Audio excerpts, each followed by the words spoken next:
Magnifique spectacle de cette demi-finale retour, comme l'avait été le match aller. Incroyable scénario, c'est un match homérique auquel on a assisté avec des arrêts de gardiens incroyables, des égalisations dans les arrêts de jeu, c'est fabuleux, mais il y a la participation. Oui, c'est la deuxième en 3 ans pour cet Inter de Simone Inzaghi. Il y a 3 défaites en finale. Un petit mot sur ce que vous avez vu ce soir? Non, mais ce sport nous rend complètement fous en fait. J'ai l'impression que j'ai passé une soirée de folie. Je vais me coucher avec un grand sourire et je suis trop contente d'avoir vécu ces émotions-là, alors que ces équipes-là, en vrai de vrai, je suis ni pour l'Inter ni pour le Barça, mais ce soir, j'ai vécu une soirée d'anthologie. J'ai vu des scènes en plateau. D'anthologie également avec un Olivier Dacour complètement moi je l'ai trouvé extrêmement sobre, franchement. Il y a quelqu'un à côté de moi qui a envie de parler, je crois. Non, j'ai rien dit. Il a eu un gros trou noir d'une 40aine de minutes. Il faut savoir se On a taire. cru qu'il était parti et puis on l'a retrouvé sur la fin. Samir? On retiendra le football quand même. Moi j'ai juste à dire merci messieurs, merci aux acteurs de ce match-là qui nous ont fait vivre des émotions incroyables. Comme l'a dit Laure, j'ai pas d'affect. Je suis ni pour l'Inter ni pour le Barça, mais aujourd'hui j'ai kiffé voir ce match de foot. Ça a été extraordinaire. J'espère que demain la demi-finale pourra nous procurer autant d'émotions. En tout cas ce soir c'est vraiment le football. C'est vraiment une fête pour le football. On va rester bien sûr en direct sur ces images à Giuseppe Meazzaoui. Barcelonais n'en finissent plus de pleurer leurs espoirs perdus, alors que les Italiens vont fêter ça toute la nuit avec un Simone Inzaghi qui a terminé trempé par la pluie, qui a fait les 100 pas. Je pense qu'il a plus couru que certains joueurs pendant cette rencontre. Olivier, je vous ai pas encore donné la parole. Moi, c'est la passion du foot. Après, quand le Barça revient ils perdaient 2-0, ils gagnent 3-2. C'est fantastique. Et j'aime le foot, donc je suis passionné de foot. Après, on a la chance de revenir. La dramaturgie, elle est incroyable. On a la chance de revenir. Tout le monde pensait que c'était fini. Moi, le premier. On revient, on égalise. Et derrière, il y a le 4e but. Et là, Il a explosé. là, j'ai perdu ma voix. J'ai perdu. Vous avez perdu toute dignité, soyons clairs. Non, pas la dignité, mais je suis un passionné. Donc, à partir du moment où on compte plus, on voit plus. Même Bertrand, si on a des images de toi, tu étais là, accroupi, tu te levais, après je te disais, rassis-toi, reste calme. Il me faisait des bras d'honneur.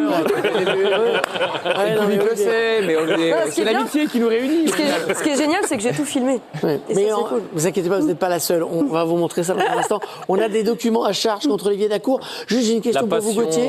La passion. 13 buts sur les demi-finales. Oui. On est sur un record là, de On est sur un record égalé dans l'histoire de l'ère Ligue des Champions en demi-finale. Le précédent record, donc avec 13 buts, c'était Liverpool-Roma en 2018. Mais c'était un scénario différent parce que Liverpool avait gagné 5-2 au match aller. Ce qui est sûr, c'est que les deux équipes marquent 3 buts à l'aller et au retour. Ça, c'est du jamais vu dans toute l'histoire de la Ligue des Champions en demi-finale.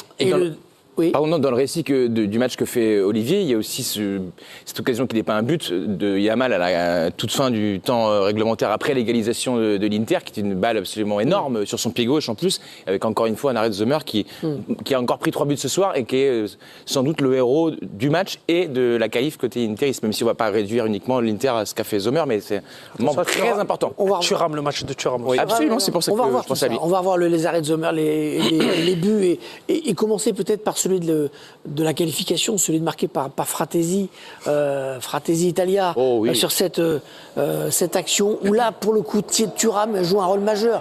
Il est isolé tout seul, il va faire mine de temporiser, de repartir peut-être pour mieux piéger, repartir, centrer. Et puis il y a la temporisation de Taremi, pardon, et la temporisation de Fratesi. Et ça, c'est magnifique. L'intelligence, Pardon, vas-y, Dak. Je préfère que Non, l'intelligence, la remise en retrait et après. Faut la mettre. Moi, ce que j'aime avec Thuram, c'est que tu crois qu'il est mort, en fait, qu'il est cuit.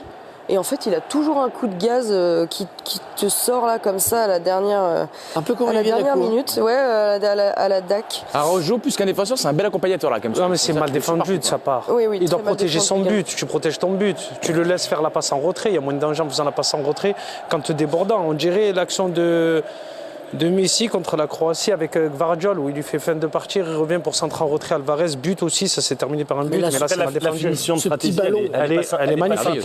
Elle est extraordinaire. Sa le petit feinte, filet, effectivement, et sa gauche. feinte, Ça lui fait qui gagner 5 emmène- qui emmène centimètres, tout le en monde. fait. Hein, ouais. Mais on évoquait quelque chose avant la rencontre, c'est l'importance de ce match pour Marcus Thuram à ce stade-là de sa carrière. Quand on voit ce qu'il a fait au match aller, quand on voit ce qu'il a fait ce soir, au-delà de cette action où il est décisif, il nous a apporté une réponse. Très clairement. On a beaucoup parlé d'Olivier Dacour pendant copieusement dominé la seconde période, avait éteint l'Inter d'une manière assez dans des proportions quand même qui sont inquiétantes même pour l'Inter. Et puis il y a ce dernier ballon. Il réclame une faute d'ailleurs les Catalans Dumfries. Et puis il y a ce centre et un Serbie qui est là pour marquer. Et ce qui est incroyable avec Acerbi, c'est qu'il a 37 ans. C'était ce soir son 36e match en Ligue des Champions. Cette Et célébration. il n'avait jamais marqué. Il a attendu la 94e C'est un truc de minute fou. d'une demi-finale retour pour ouvrir son compteur. Lui, le défenseur central qui vous voyez, hein, a décidé de qu'est-ce jouer qu'il comme fait là numéro 9. Mais ce que je souligne, c'est la naïveté des joueurs du Barça.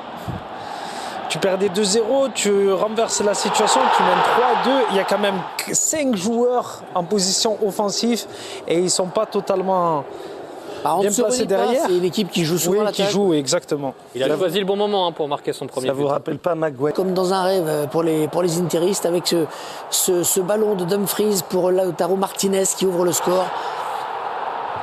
Suite à un pressing excellent des interistes. Le 2-0 sur un penalty que vous l'avez entendu, Eric Garcia conteste et il y a des débats quand même hein, sur cette faute. Voilà, en tout cas l'arbitre avait pris la décision de ne pas siffler. C'est la VAR qui lui a fait changer d'avis. Et il ne touche pas le ballon. Hein. Touche le pied. 2-0 à la mi-temps et alors début du festival du Barça en seconde période.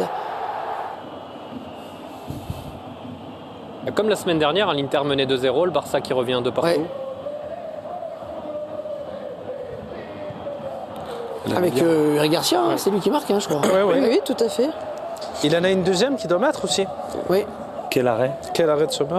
Là, c'est l'égalisation. Olmo de la tête au second poteau. Et à ce moment-là du match, Barcelone a complètement pris la mesure de la rencontre et on pense qu'ils vont arracher la qualification à la toute dernière seconde.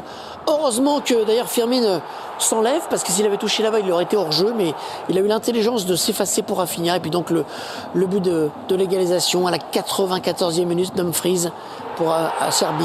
Dumfries aurait été Très important, Très important sur les sur deux. l'aller et le retour. Ouais. exactement. Et le but de la victoire enfin. Encore Avec Thuram. Thuram. Mais les deux, hein. Je dirais Dumfries et Fratesi. Thuram sur les deux matchs. Chapeau. La petite feinte de Font frappe. mal en fait à chaque fois.